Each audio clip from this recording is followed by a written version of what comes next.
2 Korinto 4:4.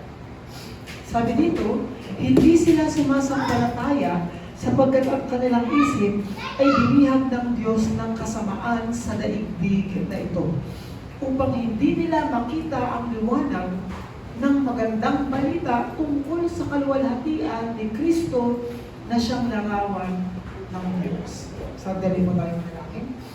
Muli aming Diyos, nagpapasalamat kami dahil ikaw si Jesus, siyang Kristo ng aming buhay na nagbigay sa amin ng pamantayan, sukatan, at higit sa lahat pamamaraan upang kami ay maniwala sa iyong dakilang pangako. Puspusin ang bawat isa sa amin ng iyong banal na Espiritu at bigyan kami ng espiritual na kalakasan at kapangyarihan upang masakin at gawa ng kaaway sa aming puso, gayon din sa aming mga lugar. Salamat po at sa iyo po namin ipinagkakatiwala ang lahat. Ito po ang aming panalangin sa pangalan ni Jesus. Amen. Purihin po ang Diyos sa pagkabasa ng kanyang salita at sa litlong ito talakayin po natin ang mga disipulo o the disciples who can block the spiritual disaster. Kapag sinabi natin spiritual disaster, hindi ito nakikita. Hindi natin nakikita yung tinatawag na spiritual na kapahamakan dahil ito ay nagaganap sa tinatawag na spiritual na mundo. Maraming mga tao, bakit hindi sila naniniwala kay Kristo? Why they are not believing in Jesus? Kapag sinabi mong maniwala ka kay Jesus, mas pipiliin nila yung kanilang sariling pamantayan. Hindi, gumawa ka lang ng mabuti, maliligtas ka.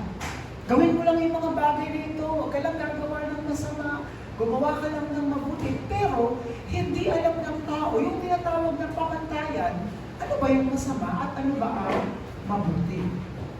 Tandaan natin, dito nagkaroon ng tinatawag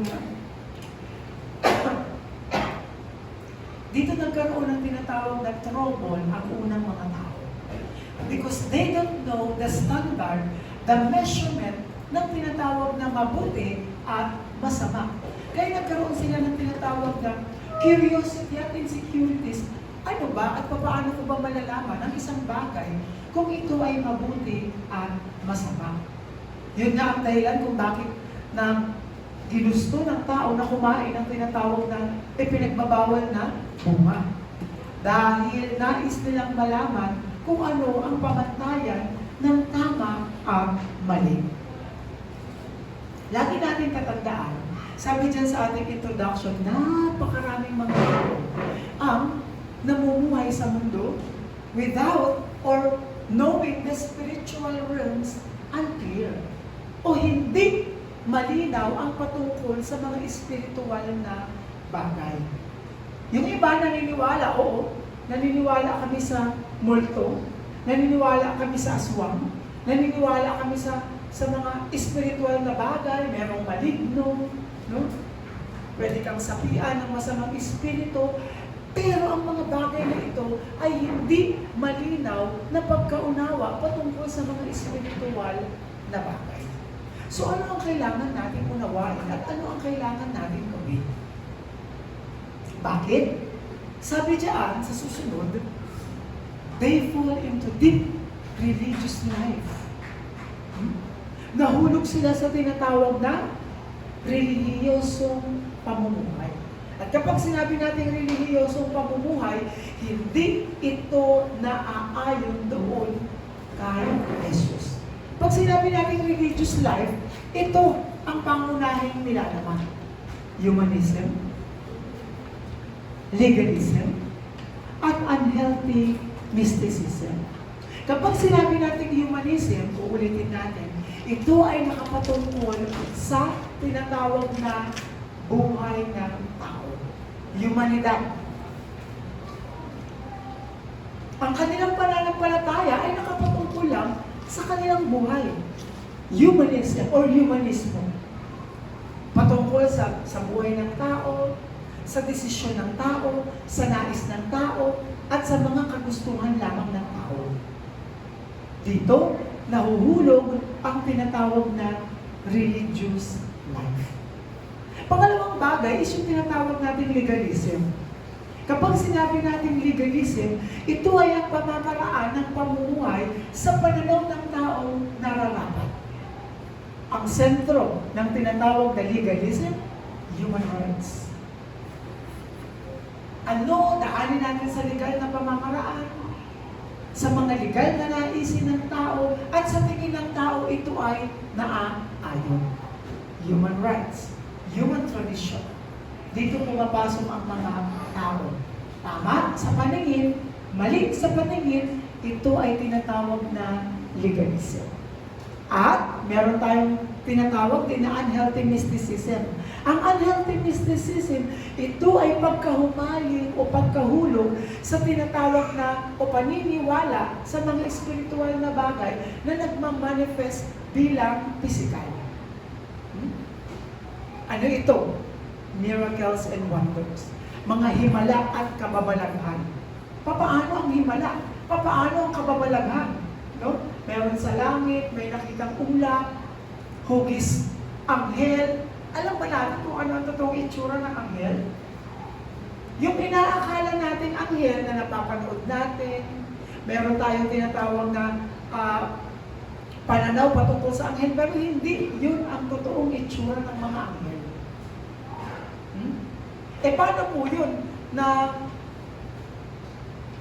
napapanood natin sa TV na si Gabriel nagkatawang tao? Maaaring ang mga anghel ay magkatawang tao, pero hindi sila hugis totoong tao na mayroong mga pakpak. Tingnan natin mabuti. Hindi nababase dito yung tinatawag na pagiging Kristo ni Jesus. At isa pa, marami pang makikipag-away. Siyempre, pag sinabi natin relihiyon, ito yung pamantayan natin. Dito na ako kasi pinanganak. Ito na po yung relihiyon namin, relihiyon ng magulang ko, relihiyon ng lolo at lola, relihiyon ng mga sinaunang lolo at lola. Kaya, dito na po kami siguro mamamatay. But this is very dangerous. Kapag hindi natin totoong naunawaan ang espiritual na bagay, lahat ng uri ng pananampalataya ay mapawawalan na kabuluhan. Kaya nga ito ang babala ni Apostol Pablo sa mga taga-Korinto. Hindi daw sila naniniwala kanino? Sa aklat ng mga Korinto.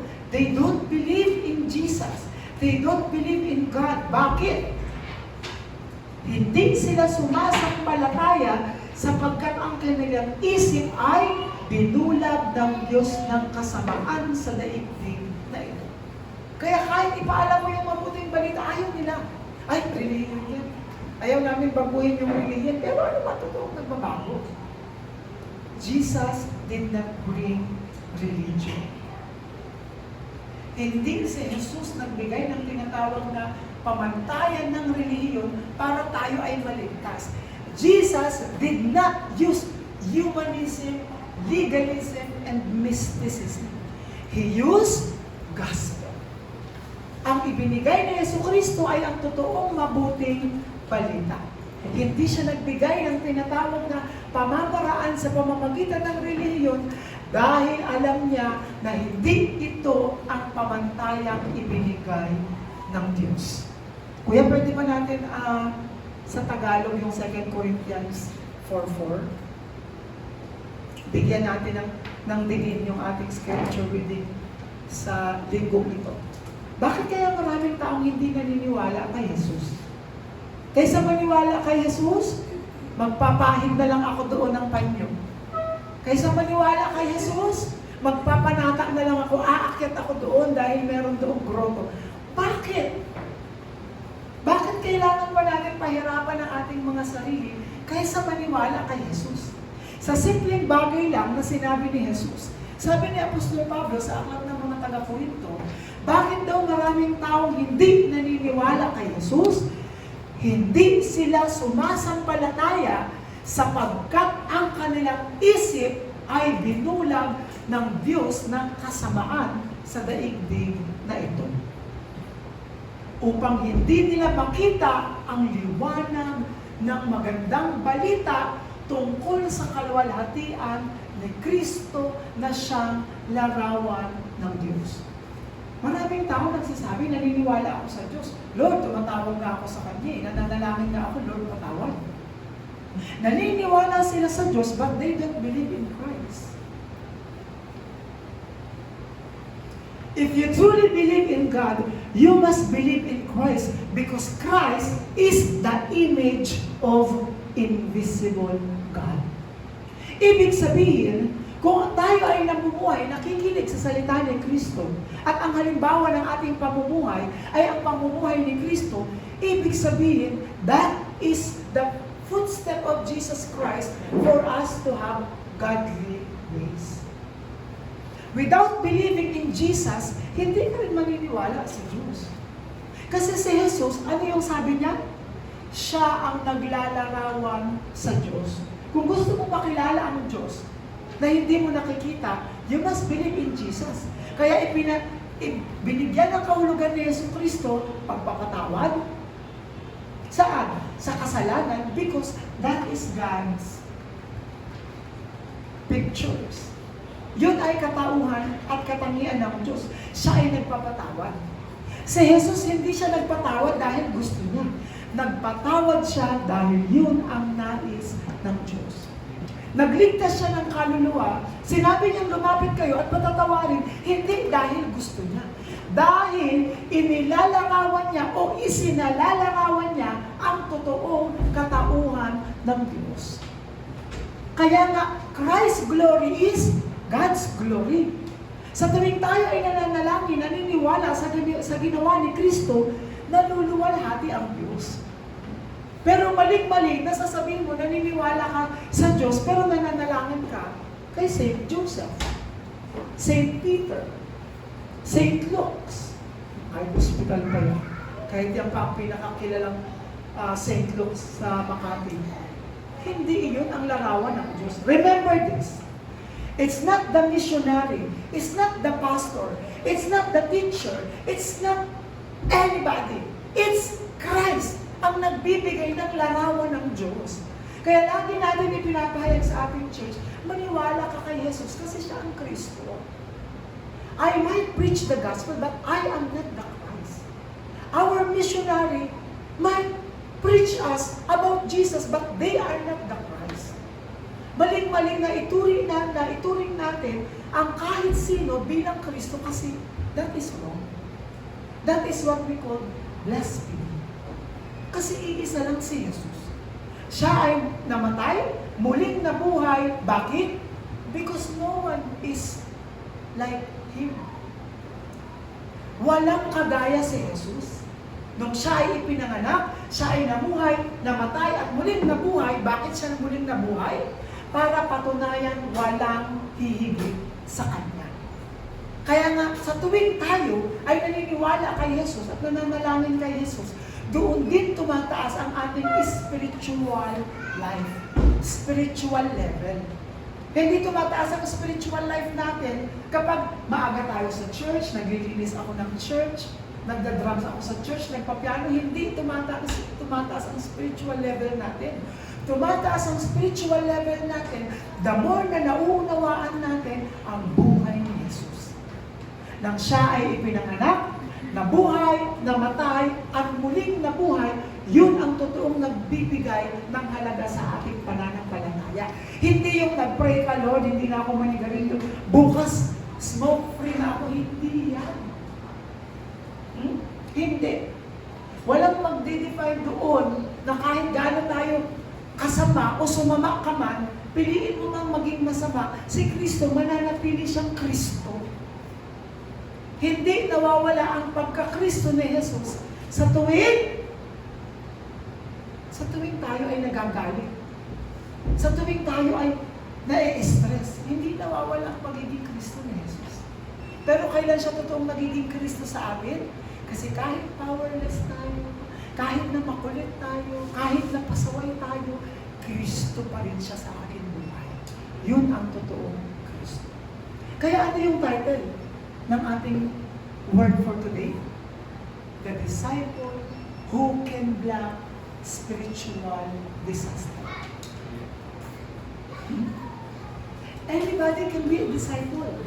Pero hindi lahat ng disipulo may kakayanan para i-block yung tinatawag na spiritual disaster. Ano ba yung spiritual disaster? Sabi diyan sa continuation, Sabi diyan, so God called us to block the spiritual disaster. And what was that spiritual disaster? Ano ba yung spiritual disaster na yan? Tuloy natin. Sabi diyan sa main number 1, remember the 3 fundamental problems. What are these?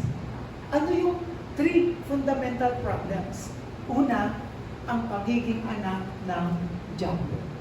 Sabi diyan sa John 8:44, kayo ay anak ng Diablo o ang Diablo ang inyong ama. Bakit sinabi yun ni Apostol Paul? Bakit sinabi ni Jesus yun sa mga tao? Ang Diablo ang inyong ama. Sige nga kuya, basahin natin sa John chapter 8, umpisahan natin sa 40 hanggang 45. Mas clear natin maunawaan ang sinabi dito ni Jesus. John chapter 8, itagalog natin kuya.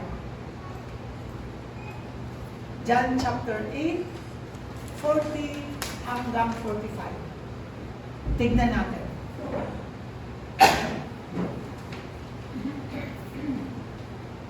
Ayan. Mas mauunawaan natin, bakit pa sinabihan ni Jesus yung mga tao, ang Diablo ang inyong ama? Bakit sinabi ni Jesus, the devil is your father? Makikita natin yan sa 41. Sabi dito sa 40. Sige nga, basahin natin ng sabay-sabay. Sinasabi ko lang ang katotohanan narinig ko mula sa Diyos. Ngunit pinagsisikapan ninyo ako rin patayin. Hindi ganoon ang ginawa ni Abraham. Ang ginagawa ninyo tulad ng ginawa ng inyong ama. Oh, wait. Sino ang inyong ama? Bakit niyo ako gustong patayin? Why? Yun ang balak ng mga Pariseo. Yun ang balak ng mga sinaunang mananampalataya kay Jesus that time. Why? Bakit nila gustong patayin si Jesus? Kasi maraming naniniwala sa Kanya. Marami nang nakikinig kay Jesus patungkol sa kaharian ng Diyos. At ayaw iyon ng mga Pariseo. Bakit? Natatabunan ang kanilang posisyon. Natatabunan ang kanilang pride as a priest, as a teachers of the law, as the ruler of the Jewish religion. Sabi niya, hindi yun galing kay Abraham. Hindi ganun ang ginawa ni Abraham. Nung naniwala si Abraham, wala sa mind niya na patayin yung tinatawag na katotohanan. Pero, ang ginawa ninyo tulad ng inyong ama. Sabi kasi nila, hindi mo kami anak. Kami ay anak ni Abraham. Kami ay galing sa lipi ni Abraham.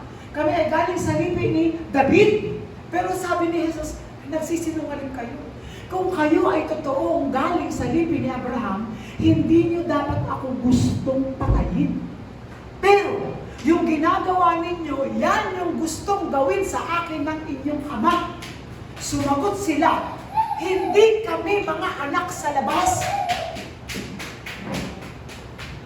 Kasi akala nila, tinuturing ni Jesus na pagiging anak sa labas na hindi sila naniniwala sa Diyos.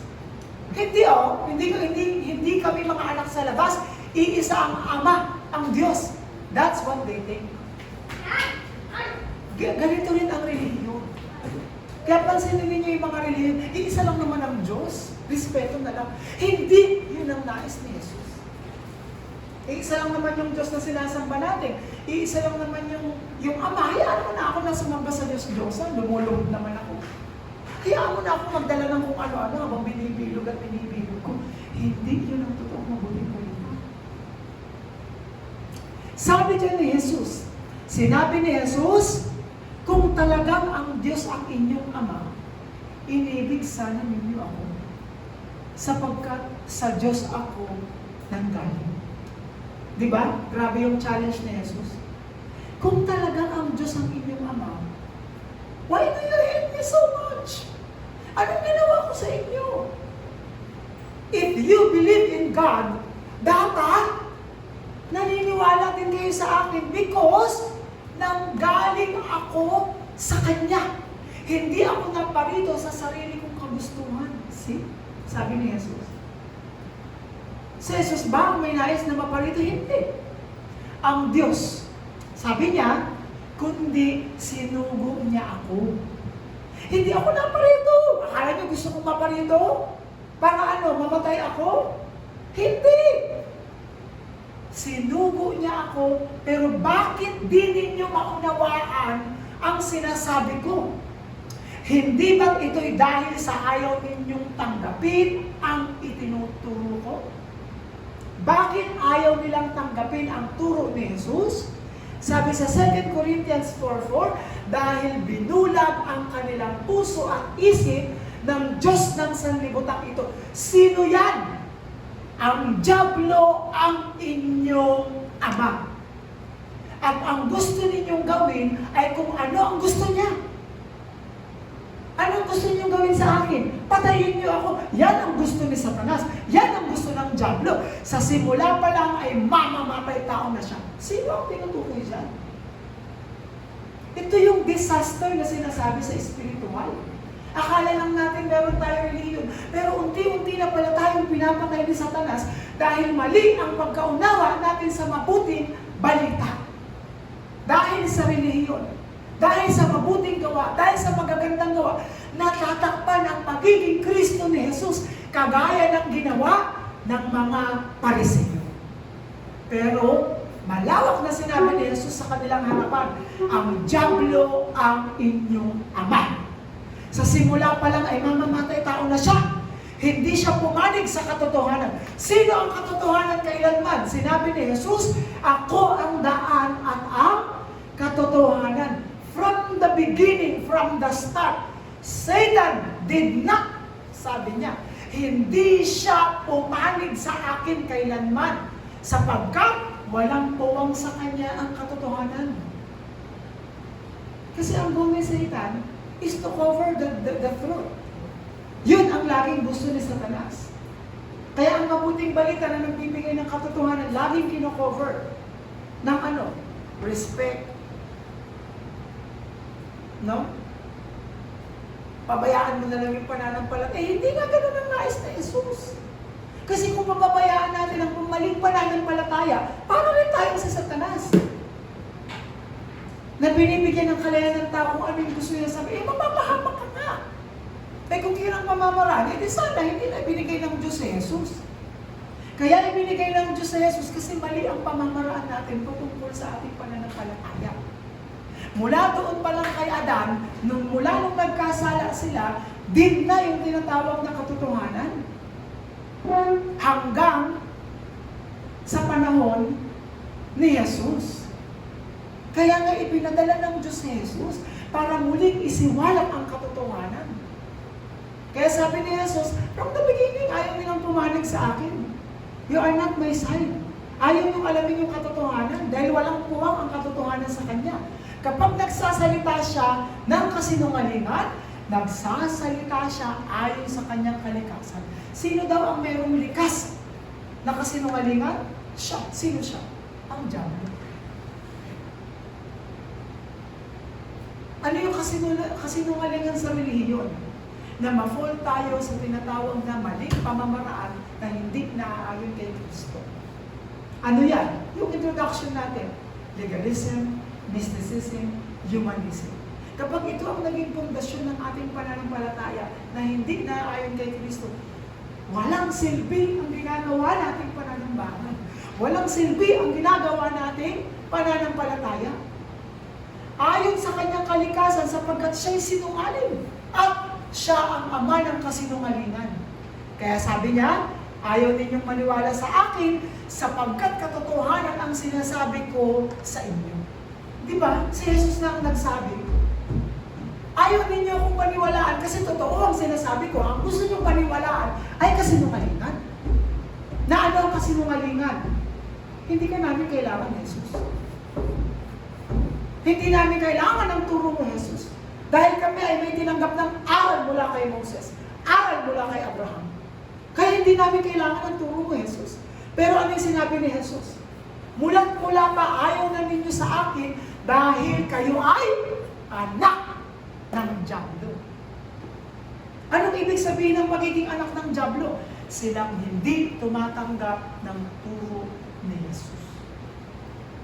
Sa bawat churches, ano ang turo? Turo ba na Jesus? Hindi. Just give them motivation. Whose turo is that? Sa mga inspirational, pag sinabi mo inspirational, hindi yun ang turo ni Jesus. Jesus did not give inspirational message. He gave the gospel message. Magkaiba yun. No? Na-encourage na, inspired kasi ako. If Jesus gave inspiration, there is only one inspiration, and that is the inspiration of the Holy Spirit. At ang laging salitang ibinibigay ni Jesus ay ang salitang makapagliligtas sa kaluluwa. Yun ang ginawa ni Jesus. Balik tayo kuya sa ating main point. Ito yung kabuuan ng John 8:44 na yan. Dahil sila ay naging anak ng Diablo. Sino daw yan? Silang ayaw tanggapin ang turo ni Jesus. At ito ang nakakalungkot. Maraming churchgoers, ayaw nila ang salita ni Jesus. Ang gusto nilang word, yung mai-inspire sila. Mag-aartista na ako. Sabi doon sa word, push and push and push. Hindi nga ganun doon. I'm so motivated because of your good Lord. Again, gospel is truth. Katotohanan. At ano sinabi ni Jesus sa mga tao? Kayo ay anak ng Diablo. Walang motivation that. Sino po dito matutuwa kung mayroong nagsabi sa inyo, ikaw ay anak ng Diablo? Ha? Pinsan ko lang yun. Sino matutuwa ng gano'n? Nasasabihan kayo na kayo ay anak ng Diablo? Wala. No one will be what? Inspired of that. No one will be motivated because of that word. But Jesus said, kayo ay anak ng Diablo. Bakit? Because that is gospel. Mga taong ayaw maniwala sa salita ni Jesus, pero mas paniniwalaan yung salita ng guro. Ano yan? Mga love guro.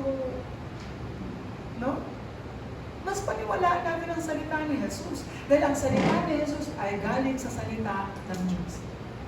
Sabi nga doon sa 2 Corinthians, ako ang larawan ng Diyos na hindi nakikita.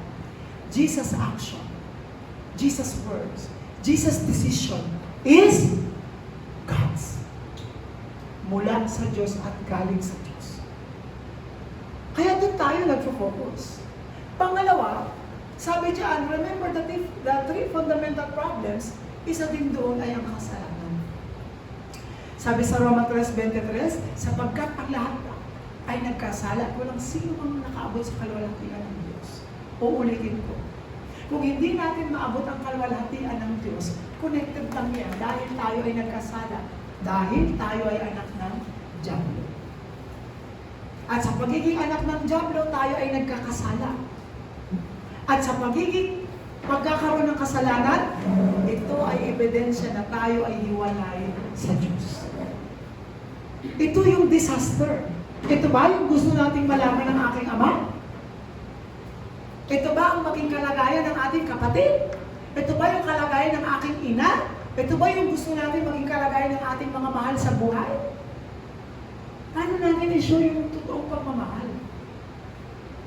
At the end of the day, physically, tumutulong ako, pinag-aaral kita, but at the end of the day, spiritually, sa impyerno ka. Ang sakit. Ibinigay natin lahat ng physical na tulong para mapaganda ang buhay niya. Pero yung needed, necessity ng mabuting balita is, yun ang ating nakakaligtaan. Again, saving soul is the best gift ever. Kaya nga nung merong sa Reels, happy birthday to you. Tapos, mag-wish ka muna. Sabi niya, yung wish ko lang is, lahat tayo kumilala kay Jesus, tanggapin natin lahat si Jesus para lahat tayo kasama sa langit. Wow, napakaganda. Hindi niya pinag-pray na maging successful. Hindi niya pinag-pray na sana makuha niyo lahat ng gusto ninyo. Lalo-lalo na yung pinakamalaking gold ring sa Dubai. Hindi niya pinanalangin niya. Ang ipinanalangin niya, na ang lahat ay tumanggap sa Diyos at magkasama tayong aakyat sa langit. Ayaw natin ito. Isa ito sa tinatawag na spiritual disasters na hindi mababayaran ng kahit anong bagay.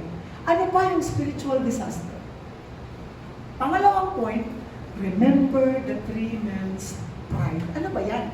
Ano yung tatlong pride ng tao? Nakasentro lang yan sa kanyang sarili, sa material na bagay, at sa kanyang physical na katagumpayan. Pag sinabi natin, man's pride, yan yung pride ko eh. Ako to eh. Walang pakialamanan, walang basagan ng trait. Pero hindi yun ang nais ni Jesus. Aanuhin mo ang pagiging self-centered kung mali naman ang pananampalataya mo. Wala ikaw doon sa totoong pananampalatayang inihatag ng Diyos para sa inyo. Pero ito lang yung nais mong pananampalataya. Why? Mula ng tao ay nahulog sa kasalanan, naging alipin ng dyablo, at nahiwalay sa Diyos, ito na ang kanilang naging buhay. Ito na ang kanilang pananampalataya. What kind of pananampalataya? It's faith for themselves. Pananampalataya para sa kanilang sarili. Na naging Diyos na sila ng kanilang isip. Iyon nga ang goal ni Satanas eh. Palitan yung pwesto ng Diyos, ang Diyos ibaba, si Satanas ang maitataas, at ikaw ang nasa gitna. Kaya naging corrupted ang mind ng maraming tao.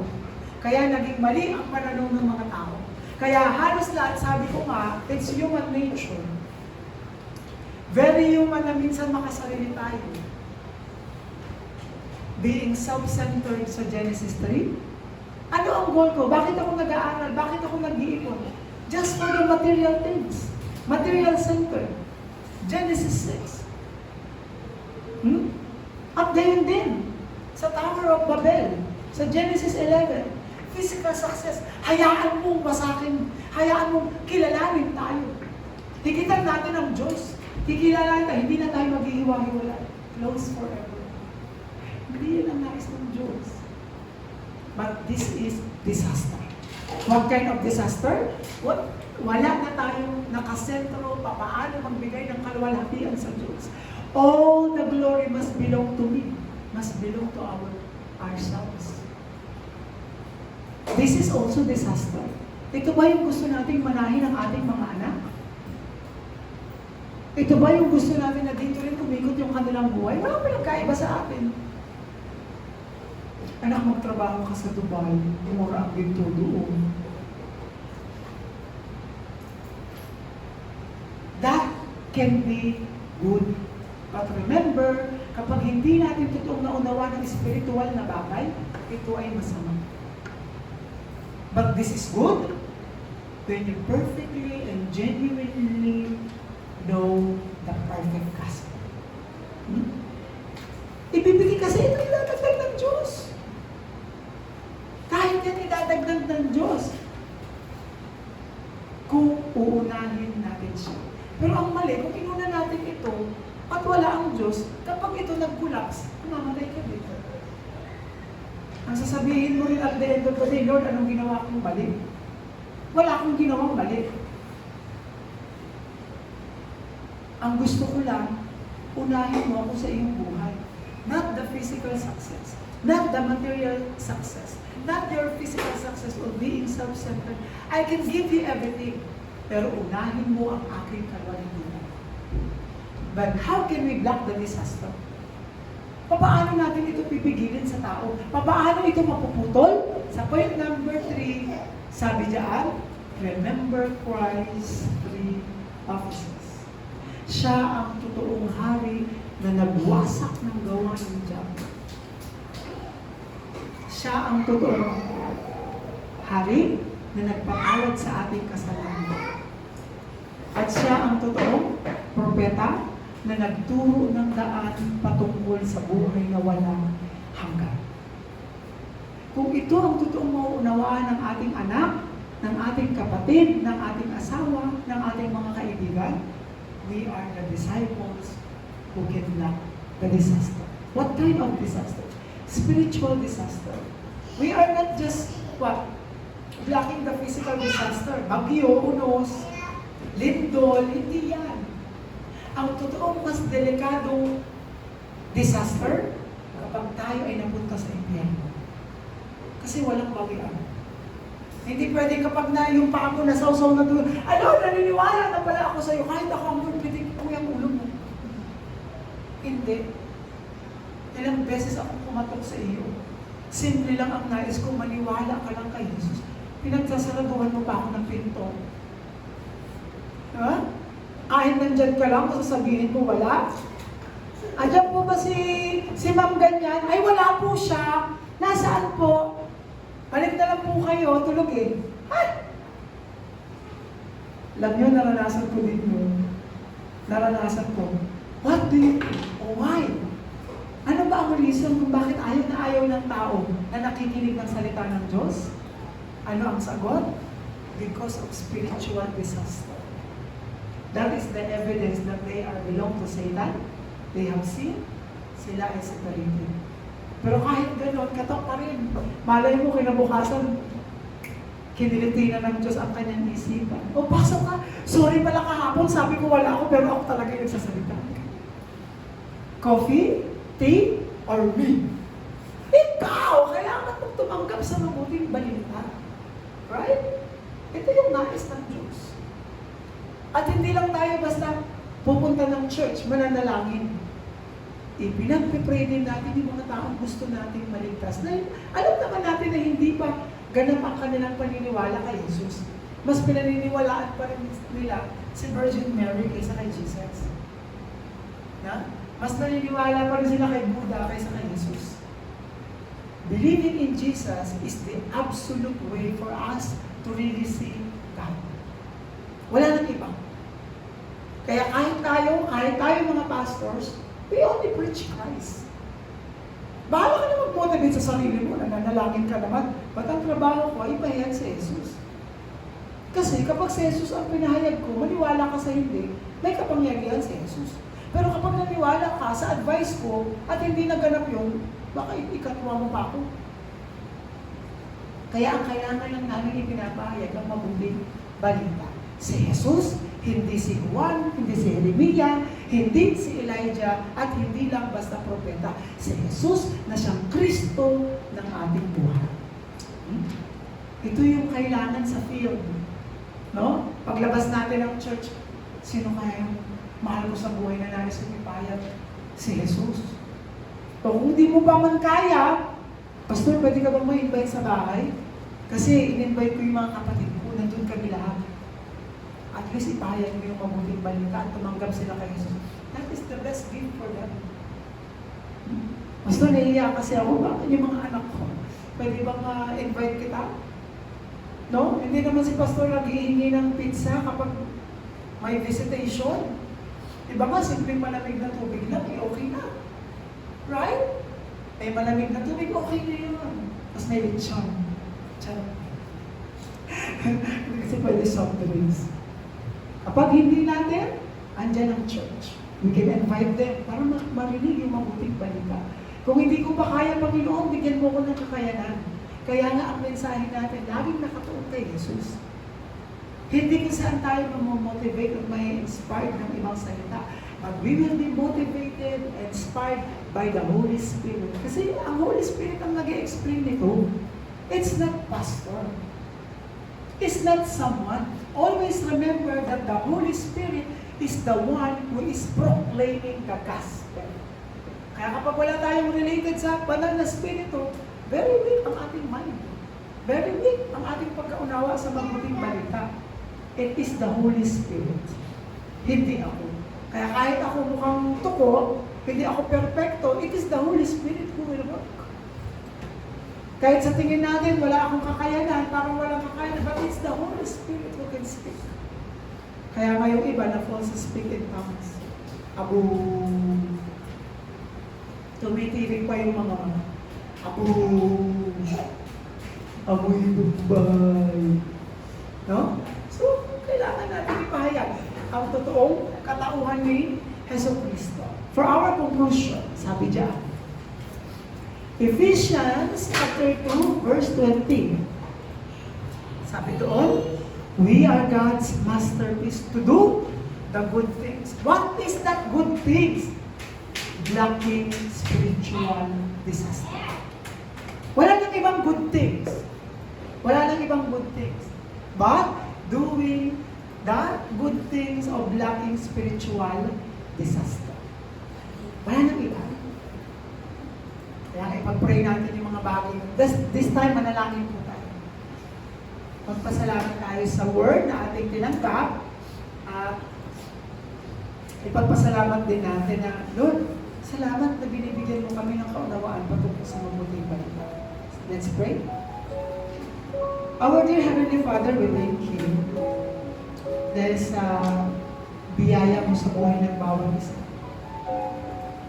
It might be a short message, pero ito ay may mahabang resulta sa aming buhay at pananampalataya. Kaya dalangin namin, Panginoon, na ituon namin ang aming paningin kay Jesus na siyang Kristo ng aming buhay. Limitado kami. Mahina, may kahinaan, may kakulangan. Pero Panginoon, dalangin namin na ang aming mga mahal sa buhay ay makarinig din ng mabuting balita. Dahil ito yung totoong pamamaraan na maipapakita namin ang aming pagmamahal sa kanila na makasama namin sila sa langit. Wala man kami kakayanan ngayon, patuloy ang pagdinig namin sa tinig ng banal na Espiritu na siyang magbibigay sa amin ng kapangyarihan at kalakasan. I-bless mo po ang bawat isa for us to block the spiritual disaster. Ito po ang aming panalangin sa matamis na pangalan ni Jesus, tayo pagsabi na Amen. Palakpakan po natin ang Panginoon.